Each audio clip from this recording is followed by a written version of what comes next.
নমস্কাৰ। এই গাড়ীখনত দেখিছে এই ৬-৭টা হল ঘোঁৰা।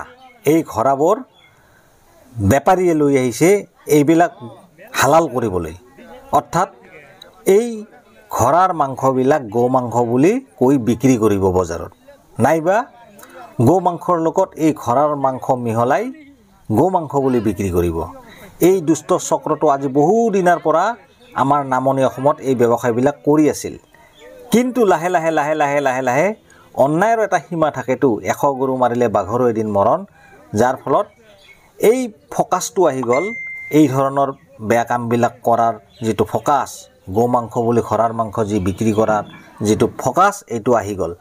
গতিকে বন্ধুসকল, এই পবিত্ৰ ৰমজান মাহৰ দিনত অপবিত্ৰ কামবিলাক এই ধৰণৰ মানুহখিনিয়ে কৰি থাকে, যাৰ ফলত কি হয়, গোটেই জাতিটোৰ এটা বদনাম হৈ আছে। গতিকে সেইকাৰণে মই আপোনালোকক কৈছোঁ, আপোনালোকে য'তেই নাযাওক কিয় গো মাংসৰে ভাত খাম বুলি কেতিয়াও নাভাবিব, কাৰণ গো মাংসৰ সলনি আপোনালোকে ঘোঁৰাৰ মাংস খাব পাৰে। গতিকে সেইকাৰণে আপোনালোকে হোটেল ৰেষ্টুৰেণ্ট আদিত বা যিকোনো অচিনাকি গো মাংসৰ ব্যৱসায়ীৰ পৰা আপোনালোকে গো মাংস খাম বুলি আপোনালোকে নাভাবিব, কাৰণ গো মাংসৰ সলনি আপোনালোকে ঘোঁৰাৰ মাংস খাই দিব পাৰে। সেইকাৰণে মোৰ ভিডিঅ'ৰ জৰিয়তে মই আপোনালোকক সতৰ্ক কৰি দিব খুজিছোঁ, আপোনালোকে গো মাংস সদায় ভাবি চিন্তি খাব। এইখিনিয়ে ক'লোঁ, ভুল হ'লে ক্ষমা কৰিব। ধন্যবাদ।